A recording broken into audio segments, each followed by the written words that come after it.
ঋত্বিক ঘটক জন্ম শতবর্ষ উপলক্ষে দক্ষিণ কলকাতার নাগতলার সাংস্কৃতিক সংগঠন সেতু দুটি ফিল্ম দেখাতে চেয়েছিলেন। একটি আমার লেনিন, লেনিনকে নিয়ে তথ্যচিত্র, আর তার একটি বিখ্যাত ছবি কোমল গান্ধার। তো গত 10ই ফেব্রুয়ারি সেই ছবি দুটির শো হবার কথা ছিল স্থানীয় একটি স্কুলে। তারা যথারীতি সেখানে আবেদন করেছিলেন স্কুলে নিয়ম মাফিক, এবং প্রাথমিকভাবে স্কুল কর্তৃপক্ষ এই অনুষ্ঠান করার জন্য তাদের অনুমতি দিলেও পরবর্তীকালে স্কুল পিছিয়ে আসে। সেই ব্যাপারটা ইতোমধ্যেই বিভিন্ন সংবাদ মাধ্যমে আপনারা দেখেছেন, শুনেছেন। আমরা সেই ব্যাপারটার নেপথ্যের কাহিনী কি ছিল, সত্যি সত্যি কি ঘটেছিল, এবং সেই জন্ম শতবার্ষিকীর অনুষ্ঠান কোন পর্যায়ে দাঁড়িয়ে আছে, আমরা সরাসরি চলে এসেছি সেতুর সম্পাদক এবং সভাপতির কাছে। তাদের মুখ থেকে আমরা শুনবো কি ঘটনা ঘটেছিল। আপনাদের সঙ্গে পরিচয় করাই, এখানে রয়েছেন সেতুর প্রেসিডেন্ট অঞ্জনা চ্যাটার্জি, আপনি সম্পাদক ওঙ্কার প্রসাদ রায়। আচ্ছা ম্যাডাম, আপনি একটু বলুন যে এই ঘটনার সূত্রপাতটা কোনখানে? ঘটনার সূত্রপাত তো আমরা যেমন জানি, নাগতলা হাই স্কুলের একটা ভালো অডিটোরিয়াম আছে আমরা জানি, আর ওদের দু একটা গ্যালারির ঘর আছে। তো সেই জন্য আমরা ওদের অনুরোধ করতে গেছিলাম যে আমাদের কারণ পয়সা কুড়িয়ে তো আমাদের একটা ব্যাপার, তো পয়সা লাগবে না জানি, কোনোদিন এর আগেও অনেকবার হয়েছে, কখনো দরকার হয়নি পয়সা দিতে। তাই আমরা এখানকার যিনি হেডমাস্টার মশাই ছিলেন, তিনি আমার এখানকার স্থানীয় লোক, তাকে গিয়ে আমরা অনুরোধ জানাই। আমরা না, বিশেষ করে আমার সম্পাদক গিয়েই অনুরোধ জানায়, আমি ছিলাম না, জানায় এবং একটা লিখিত দিয়ে আসে যে ভাবনা চিন্তা করে আপনারা দেখুন যদি পারেন 10ই ফেব্রুয়ারি, সেটা সোমবার, তো কাজে স্কুলের দিন, সেই তাদের বলা হয় যে আমরা স্কুলের দিন সন্ধ্যের সময় করব, যাতে স্কুলের কোনো ক্ষতি না হয়। তো উনিরা মোটামুটি রাজিও হলেন, পরবর্তীকালে জানিয়েছিলেন যে ঠিক আছে, এটা করা যাবে। আমরা সকলে, এবং সেই অনুযায়ী আমরা প্রচার চালিয়ে গেছি। আমাদের সম্পাদক ওখানে একটা চিঠি দিয়ে এসছে, চিঠিতে সিনেমা দুটোর উল্লেখ ছিল না, কিন্তু ছিল চলচ্চিত্র প্রদর্শনী হবে, এই কথাটা কিন্তু ছিল।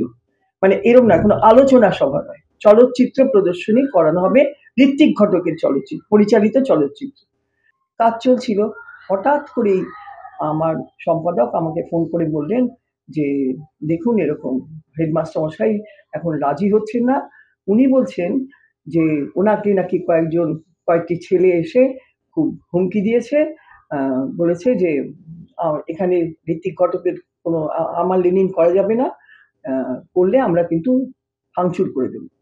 স্বাভাবিক, ভাঙচুর করে দেবার দায়িত্ব তো না হেডমাস্টার মশাই নিতে পারেন না, উনি বোধহয় সেই কারণেই ভয় পেয়ে উনি আমাদেরকে ফোন করে জানালেন যে দেখুন এটা করতে পারবো না, কারণ কয়েকজন ছেলে এসে, কোনো রাজনৈতিক দলের নাম বলেনি, শুধু উনি বলেছেন কয়েকটি ছেলে এরকম আমাকে বলেছে, এবং তারা মোটামুটি বলে গেছে যে যদি আপনারা করেন তাহলে ওরা ভাঙচুর করবে।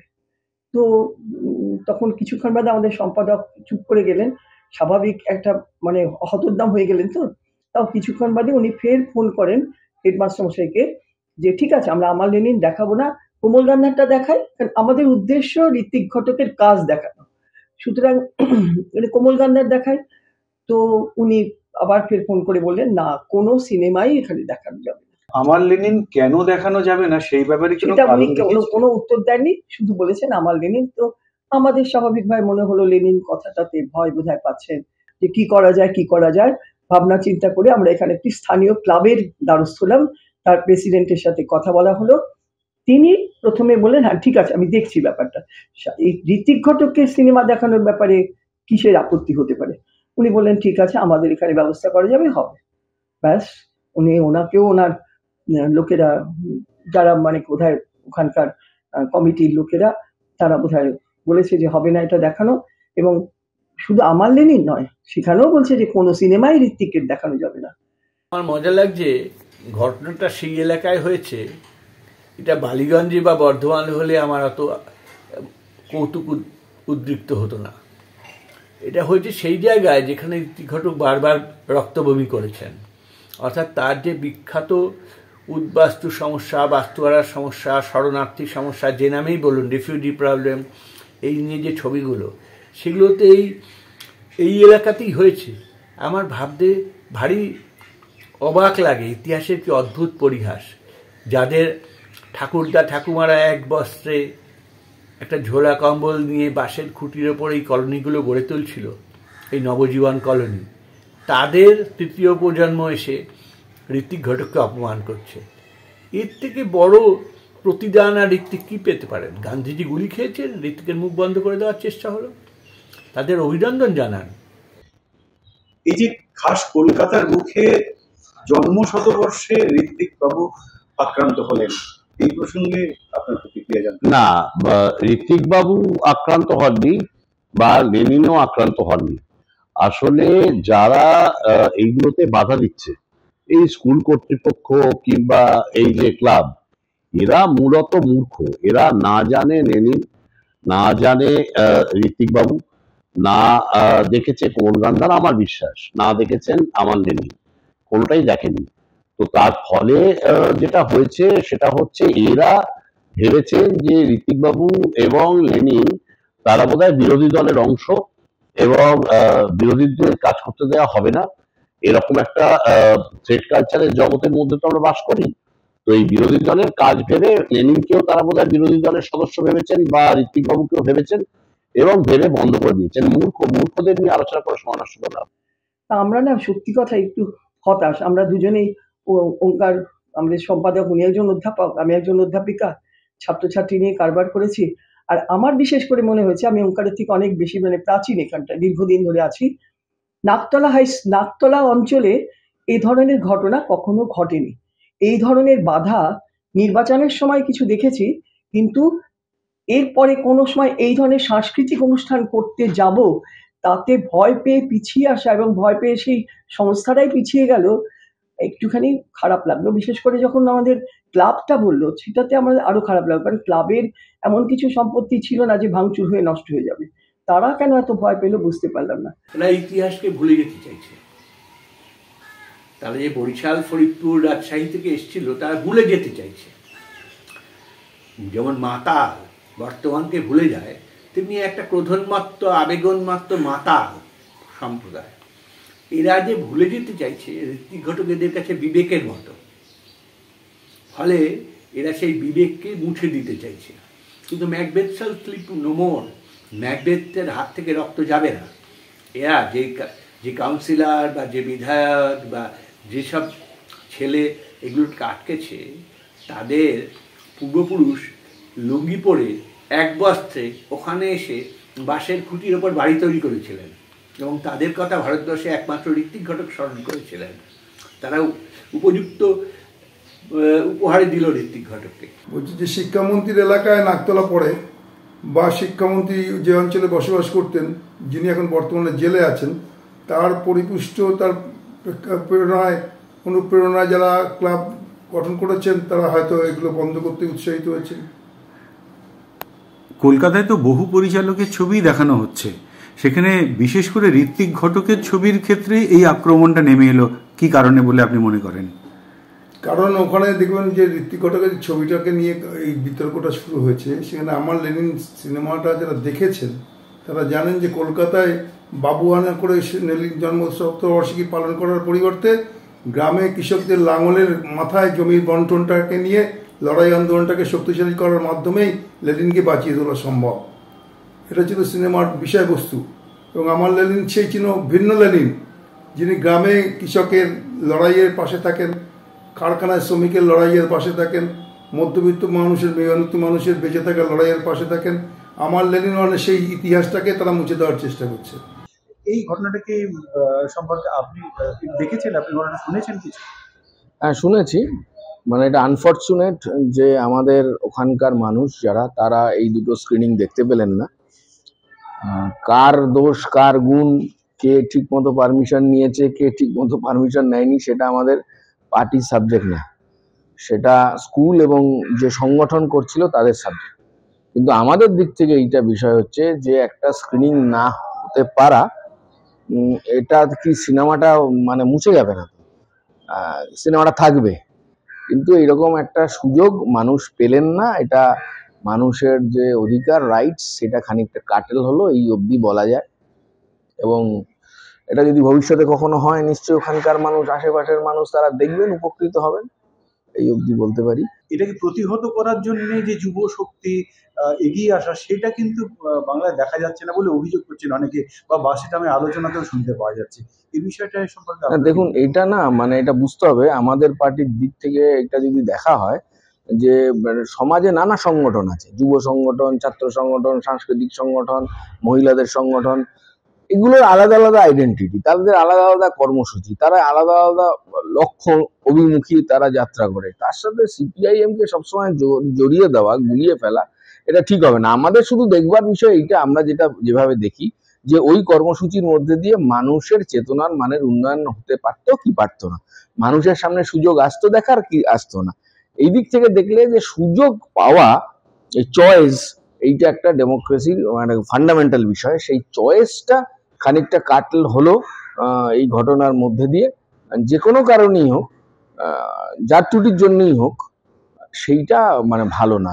সবাই জানতে চায় আপনার কাছে যে ঠিক প্রকৃত ঘটনাটা কি। প্রকৃত ঘটনা আমি প্রথমেই বলি, আমি 4 তারিখ বেড়াতে যাই, আউট অফ কলকাতা ছিলাম। আমি 10 তারিখ ফিরে আসি, 10 না 12 তারিখ। আমিও জানতে পারি সংবাদপত্রের মধ্যে থেকেই।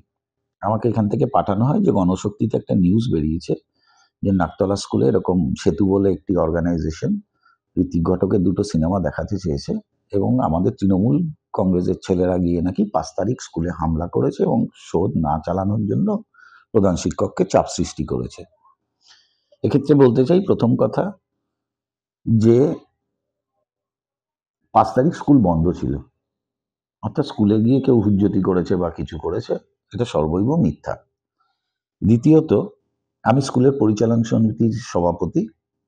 তার কয়েকদিন আগেই আমাদের একটা এমসি মিটিং হয়েছে, সেখানে আমরা সবাই উপস্থিত ছিলাম। হেডমাস্টার মশাই অবশ্যই ছিলেন, আমি ছিলাম, একজন পার্সন ইন্টারেস্টেড ইন এডুকেশন আমার সঙ্গে আরেকজন ছিলেন। তো স্কুল যে এরকম কিছু করছে বা স্কুল তার কোনো ঘর ভাড়া দিচ্ছে বা ভাড়া না দিক এমনি দিচ্ছে, সেটা পরিচালন সমিতিতে আলোচনা করা হয়নি। পরবর্তীকালে আমি আরো জানতে পারি যে স্কুলের তার প্রপার্টি কাউকে দিতে গেলে, আউটসাইডারকে, ডিআই অফিস থেকেও একটা পারমিশন নিতে হয়, সেটাও নেয়নি।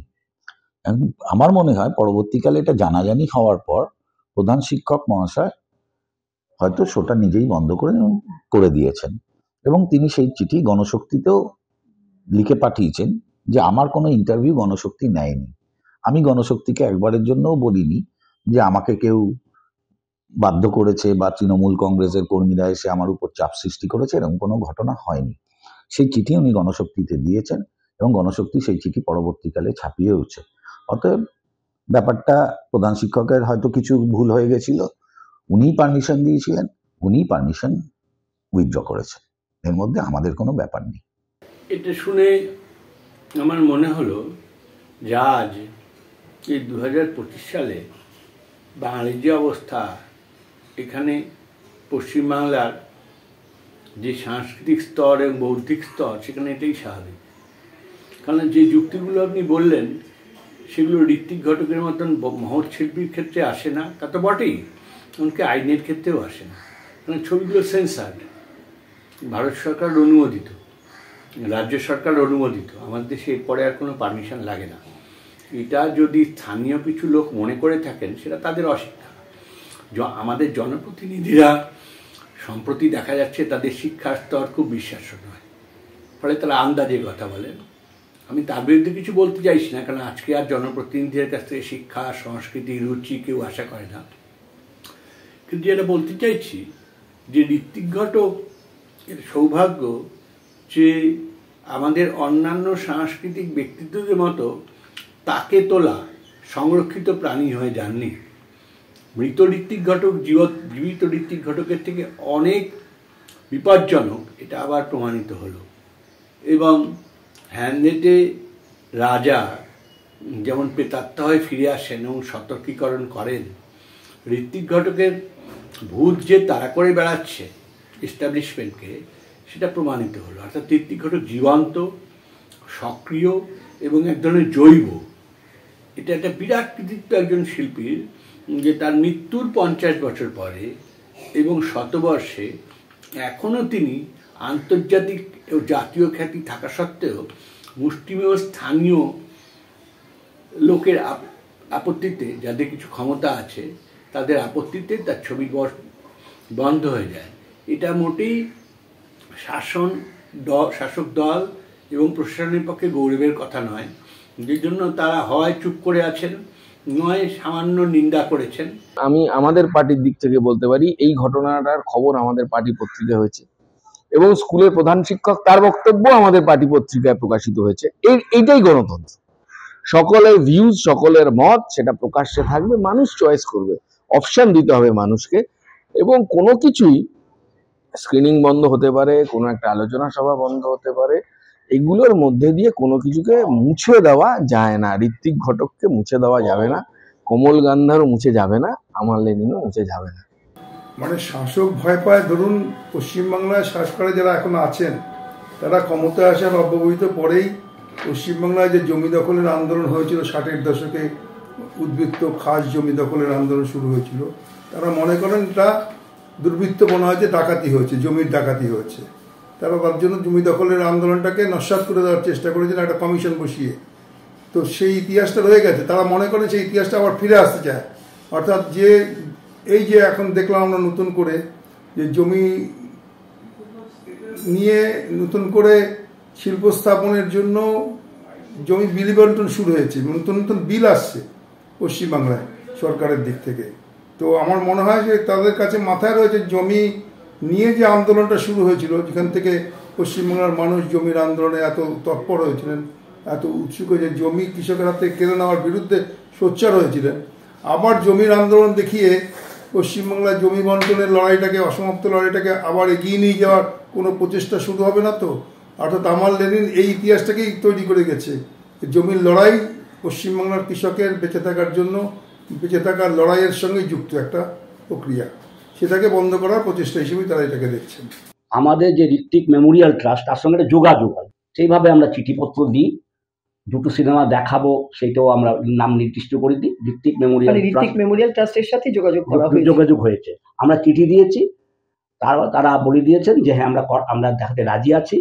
তারা কিছু ওই একটা প্রতিষ্ঠানকে বলেছে যে তোমরা দেখিয়ে দাও, ওরা আরেকজনকে বলে, তাদের সঙ্গে আমাদের যোগাযোগ হয়েছে। তারা কিছু অল্প পয়সা নিয়ে তাদের নিয়ম হচ্ছে রুদ্ধদ্বার পক্ষে 50 জন, অনধিক 50 জনের মধ্যে দেখানো হবে। সেই জন্যই আমরা ওই স্কুলটা বেঁচেছিলাম যে 50 জনের মধ্যে একটা বাউন্ডারির ভেতরে দেখানো হবে। যারা বাধা দিয়েছেন তাদের চরিত্র তো স্পষ্ট করেছেন তারা নিজেরাই। তারা লেনিনকেও চেনেন না, আমার লেনিনকেও চেনেননি। এই ইতিহাসটা খুব নতুন নয়, পুরনো ইতিহাস। কল্লোল নাটকটা বন্ধ করার জন্য প্রচেষ্টা হয়েছিল। উৎপল দত্ত যখন প্রথম মিনার্ভা থিয়েটারে নাটকটা করেছেন, তখন একদল বাহিনীর লোক, তৎকালীন সময় শাসক দলের, তারা হামলা চালিয়েছিল। তারপরে নাটক চলতো। তো যারা বন্ধ করার প্রচেষ্টা নিয়েছেন তারা সাংস্কৃতিক জগতে কীভাবে পরিচিত হবেন সেটা নতুন করে বলার অপেক্ষা রাখে না। আমার জানার ইচ্ছা যে নাকতলা হাই স্কুলের শিক্ষক মহাশয়রা প্রতিবাদ করলেন না কেন? স্কুলের পরিচালনা সমিতির কর্তৃপক্ষের জবাবদিহি করা উচিত যে ঋত্বিক ঘটককে অপমান করার জন্য তারা এই কাজটা করলেন কেন। আর যারা টিএমসি কর্তৃপক্ষ, দলের নেতারাই বলুন, কাউন্সিলরই বলুন, বা স্থানীয় যুবকের নাম করে যারা দৌরাত্ম্য চালাচ্ছেন বিভিন্ন জায়গায়, তারা কোন সিনেমা দেখাতে পছন্দ করে সেটা নতুন করে বলার অপেক্ষা রাখে না। এই ইতিহাসটা নতুন নয়। সর্দার আসমানকে খুন হতে হয়েছিল, কল্লোলকে বন্ধ করার জন্য প্রচেষ্টা চালানো হয়েছিল। তবে পশ্চিমবাংলার মানুষ এই ধরনের দৌরাত্ম্য বেশি দিন সহ্য করবে বলে মনে হয় না। এই দুটো জায়গায় এইরকম ভাবে অনুষ্ঠানগুলো না করতে পারার কারণে ওই সংস্থা ওই অনুষ্ঠান পোস্টপোন করে দিয়েছে। আপনি কি বলবেন? যে কোনো সেন্সেবল লোক যা বলবে আমি তো সেটাই বলবো, যে খুবই ভয়াবহ। আধিপত্য কত দূর, দাপট কত দূর, এটা কোনো সাংস্কৃতিক চেতনার সঙ্গে যায় না, মেলে না কোনোভাবে। ঋত্বিক ঘটক শতবর্ষ কলকাতায় করা যাবে না। এবং নাকতলা মানে কিন্তু অ্যাডিশনালি উদ্বাস্তু অধ্যুষিত এলাকা, অ্যাডিশনালি ঋত্বিক ঘটক তো একটা গর্ব বাংলায়, সমাজ চেতনায়, ফিল্ম এবং সংস্কৃতির জগতে আমাদের কাছে গর্বের ব্যাপার। সলিল চৌধুরী, হেমাঙ্গ বিশ্বাস অথবা সত্যজিৎ রায় কিংবা ঋত্বিক ঘটক, এরকম নাম করলে আবার কোথায় গিয়ে শেষ করব। শঙ্খ ঘোষ কিংবা সুনীল গাঙ্গুলি কিংবা নীরেন চক্রবর্তী কিংবা সুভাষ মুখোপাধ্যায়, রবীন্দ্রনাথ নজরুল তো বটেই, সুকান্ত তো বটেই, সেইটা পর্যন্ত আমরা করতে পারবো না। স্কুল পারমিশন দিল, কিন্তু তারপর সেই পারমিশন দেওয়া সত্ত্বেও সেটা করা যাবে না। কেন করা যাবে না? কেননা সেইটা ওদের পছন্দ না। আমার লেনিন লেখা আছে সঙ্গে, ওরে বাবা, করা যাবেই না। কোমল গান্ধার, তাও করা যাবে না। পরে অর্গানাইজাররা বললো তাহলে কোমল গান্ধারটা তো অ্যালাউ হোক, না তাও অ্যালাউ করা যাবে না। ঋত্বিক ঘটক যে, তার মানে শুধুমাত্র জানি না, ওরা বোধহয় ওখানে একটা রবীন্দ্রনাথের বা সুকান্ত বা নজরুল এসব বাদ দিয়ে মমতার কবিতা আলেখ্য করতে পারতেন। এর চাইতে দুর্ভাগ্য আর কিছু হয় না। বাংলার সমাজ জীবনকে এই রকম জায়গাতে পর্যন্ত দাপটের মুখে ফেলে দেওয়ার চেষ্টা করা, এটা খুবই ভয়াবহ। আমি জানি না আমাদের বুদ্ধিজীবীগণ তারা কি সবাই ঘুমিয়ে পড়েছেন নাকি তাদের খণ্ডিত বিবেক কোথায়? তারা দেখবেন কথাও বলছেন না, বলবেন কেন? তা তো একটা বাড়ি পেলে, গাড়ি পেলে, কিছু উপঢৌকন পেলে, যে কোনো সস্তার রসির মতো কিছু ঘুষ পেলে তারা বিক্রি হয়ে যান। তাদের গান কেউ শোনে হেমন্ত মুখোপাধ্যায়ের মতন, তাদের নাটক কেউ দেখে উৎপল দত্তের মতন, তাদের সিনেমা কেউ দেখে সত্যজিৎ রায় বা ঋত্বিক ঘটকের মতন। তারা পরজীবী মাত্র, প্যারাসাইট। একটা প্যারাসাইটের কাছ থেকে আপনি কী আশা করতে পারেন? সমাজই পচে গেছে। ভাগ্য ভালো, আমি নাকতলার ওই দুর্বৃত্তদের অভিনন্দন জানাবো যে আমাদের শরীর কতটা ক্ষয়গ্রস্ত, কতটা ক্ষয়ে গেছে, আমাদের মাথা কতটা ফাঁকা হয়ে গেছে, আমরা কতটা কঙ্কালের অট্টহাসি। ভাগ্যিস তারা ছিলেন, তারা চিনিয়ে দিলেন, না তো বুঝতে পারছিলাম না, বইমেলা করে বেড়াচ্ছিলাম। লেনিনের নামে ছবি বলেই কি এই আক্রমণটা বেশি হচ্ছে? এদের মুশকিলটা হচ্ছে এরা কিছু বুঝতে চায় না, বুঝতে রাজি না। লেনিন আছে মানেই আপত্তি। এবারে কে ঋত্বিক ঘটক বোঝার দরকার নেই, কোমল গান্ধার ফিল্মটা কি সেটাও বোঝার দরকার নেই, কিন্তু তারাই মাতব্বর। এমনকি স্কুলের হেডমাস্টার বা স্কুলের ইত্যাদি ইত্যাদি পরিচালন, পাশেই তো শিক্ষামন্ত্রীর বাড়ি অর্থ চ্যাটার্জি। ফলে এটা যে বাংলার সংস্কৃতির মনটাকে কোন জায়গাতে অন্ধ গলির মধ্যে কিভাবে ফেলে দেওয়া হচ্ছে, এটা তার একটা ছবি, প্রতিচ্ছবি। মানুষ নাগরিক না, মানুষ প্রজা। মানুষ প্রতিবাদ করবে না, মানুষ আপত্তি করতে পারবে না, মানুষ অধিকার চাইতে পারবে না, মানুষ দাবি করতে পারবে না। মানুষ হবে মাথা নিচু করে থাকা প্রজা। চুপ, টাকা দিয়েছে, কথা বলছে, উন্নয়নের জোয়ার বইছে, অতএব কেউ ভোটে দাঁড়াতে পারবে না। যে রাজনৈতিক মানসিকতা, তারই সাংস্কৃতিক মানসিকতার প্রতিফলন এই ঘটনার মধ্যে আপনি দেখতে পাচ্ছেন। শেষ প্রশ্ন করব, আমার লেনিনে যেখানে জমি দখলের একটা সেই সময় জমি দখলের যে আন্দোলন হয়েছিল, তার ফলে ভাগ চাষিরা যে জমি পেয়েছিল, এই যে সময়টাকে উনি ধরেছিলেন পরিচালক ছবির মধ্যে, এবং লেনিনের মতাদর্শের যে প্রভাব গ্রাম গ্রামান্তরে পৌঁছেছিল, আর এখন শিল্পায়নের জন্য যে জমি নেওয়া হচ্ছে, জমির কথা বলা হচ্ছে, সেই জায়গাটায় কি কোনো একটা সংঘাত আছে বলে মনে হয়? না না না না, আপনার সাথে ভাবলে বুঝলে তো কাজের গাই হতো। তো বইটা কিছু ভেবে চিন্তে কেউ কিছু করছে, সব বোগাস কথা, একেবারে বোগাস কথা।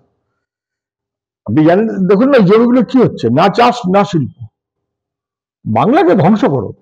তো বারবার এই বিভিন্ন ক্ষেত্রে, সাংস্কৃতিক ক্ষেত্রে যখন বড় জায়গায় যে অন্যায় হচ্ছে, সেটাকে দেখে যখন রাজ্য প্রশাসন চোখ বন্ধ করে রাখছে, ঠিক তখনই এই নাকতলায়, যেখানে আমাদের অন্যতম গর্ব বাংলা বা দেশের, ঋত্বিক ঘটক, হতে পারে তিনি তদানীন্তন বামপন্থায় বিশ্বাস করতেন। তো তাই যারা অর্ধমৃত তাদের মধ্যে হয়তো কেউ কিছু স্মৃতি নিয়ে বেঁচে থাকতে চাইছে, এবং সেখানে ঋত্বিক ঘটকের মতো একজন প্রবাদ প্রতিম ব্যক্তিত্ব। কিন্তু এই যে পশ্চিমবঙ্গের রাজ্য সরকারের বিভিন্ন নেতামন্ত্রীদের আমার কথার বিরুদ্ধে যে যাচ্ছে তাকেই দমন করো, স্কুলের মাস্টারমশাইকে ভয় দেখাও যে যদি এই সিনেমা চলে ভেঙে দেব, স্কুল বন্ধ করে দেব, এইটা একটা তালিবানি পদ্ধতির বা জেহাদি শক্তিরা যেভাবে নিজেদের ধর্ম বিস্তার করে এক হাতে তরোয়াল নিয়ে, তারই সমতুল্য। আমার মনে হয় এই ধরনের দাঁত নোক সভ্য সমাজে যারা ক্ষমতায় বা দায়িত্বে রয়েছেন, তারা যখন মানুষের কাছ থেকে ভালোবাসাটা হারিয়ে ফেলেন, তখন দাঁত নোক ব্যবহার করে ভয় দেখিয়ে তাদের কাছে আনবার শেষ চেষ্টা করেন। এই ঘটনা পশ্চিমবঙ্গের আচরণের পক্ষে সমীচীন নয়। আমাদের এখানে ধরুন 100 নম্বর ওয়ার্ডেই রামগড়ে একটি কমিউনিটি হল আছে, সেখানে একটি প্রেক্ষাগৃহও আছে। তারা নিশ্চয়ই সেইখানে ভাড়া নিয়ে করতে পারে, কারণ ওই কমিউনিটি হল ভাড়া দেয় এবং সেখানে সিনেমা দেখানোরও ব্যবস্থা রয়েছে। এর আগেও ওরা মৃণাল সেনের কলকাতা 71 দেখিয়েছে, এই দেখ কোনো একটা অর্গানাইজেশন বোধে, তার কোনো তো বাধার সৃষ্টি হয়নি। অতএব এটাকে রাজনৈতিক রং দেওয়া উচিত নয়, এখানে রাজনীতির কোনো ব্যাপার নেই। কারণ তৃণমূল কংগ্রেস কখনোই এই সমস্ত সিনেমা শিল্প কোনো কিছুর এগেনস্টে না। আমাদের সময় এর সবকে অনেক বেশি প্রমোট করা হয়েছে। আমার এগেনস্টে কথা বলেছে বা কোনো সিনেমায় আমার এগেনস্টে দেখিয়েছে বলে আমি সেই সিনেমা বন্ধ করে দেবো বা সেই নাটকের শো বন্ধ করে দেবো, এটা আমাদের কালচার নয়। এটা বাম আমলে উইঙ্কেল টিঙ্কেল হয়েছিল। আধিপত্যবাদীরা ফ্যাসিস্টিক মনোভাবের অংশ হিসেবে কিন্তু চলতে পারে, সব তো তার গল্প। যারা আপনি যে বলছেন 2 বিঘা জমি, রবীন্দ্রনাথ কি বলতো এরা, প্রশ্ন, আফ্রিকা, মানে কত বলবো আমি, রবীন্দ্রনাথ ওদের কাছে প্রাপ্ত। আপনি এমার্জেন্সির সময়টাকে খেয়াল করুন, রবীন্দ্রনাথ ওদের কাছে প্রাপ্ত। এরা তার চেয়েও খারাপ, এরা তার চেয়েও খারাপ। বইমেলাতে পর্যন্ত প্রতিবাদী ঝড়কে কন্ট্রোল করার চেষ্টা করা হয়। এটা পশ্চিমবাংলা একটা নতুন সংস্কৃতি হয়ে দাঁড়িয়েছে। প্রতিবাদ করার সংস্কৃতিকে বন্ধ করে প্রতিবাদ না করার সংস্কৃতিকে কী করে লাগামছাড়া অবস্থায় নিয়ে যাওয়া যায়, তার নতুন সংস্কৃতির জন্ম হচ্ছে। মানে নাকতলার স্কুলের ঘটনাটা বা পার্শ্ববর্তী ক্লাবে এই সিনেমা দেখানো বাধা দেওয়ার এই প্রচেষ্টার সঙ্গে যুক্ত। আমরা তীব্র প্রতিবাদ করি। আমার মনে হয় এটা আপনাদের মাধ্যমে বা আরও যারা এই ধরনের কার্যকলাপ করেন আপনারা প্রচারের সঙ্গে যুক্ত থেকে, তাদের উচিত এটাকে আরও বৃহত্তর জনসমাজের কাছে নিয়ে যাওয়ার চেষ্টা চালানো। প্রতিবাদ পশ্চিমবাংলা হবে, কারণ পশ্চিমবাংলার ইতিহাস সাংস্কৃতিক আন্দোলনের ইতিহাসের সঙ্গে জড়িয়ে আছে, সুতরাং সেটাকে বন্ধ করার হিম্মত কারো নেই। সে শাসক যত বড় শক্তিশালী নিজেকে মনে করুক। আপনাকে ধৈর্য ধরে অপেক্ষা করতে হবে। জনসাধারণ নিজেদের ইতিহাস নিজেরা নির্ণয় করতে পারেন। আর ভারতবর্ষের জনসাধারণের উপর আমার গভীর শ্রদ্ধা। আমার কেন সকলেই একটা সভ্যতা প্রায় 10,000 বছর ধরে টিকে আছে, সে তো তথাকথিতভাবে বিশ্ববিদ্যালয়ের অধ্যাপক বাবু আচার্যদের সাহায্য ছাড়াই টিকে আছে। ভারতের চাষি ময়মনসিংহ গীতিকা লেখে, ভারতের চাষি কবিরের দোহা শোনে। তারা ঠিক সময় এলে ইতিহাসের দায়িত্ব নিয়ে নেবে। এই জন্য আপনাকে আমাকে ভাবতে হবে না।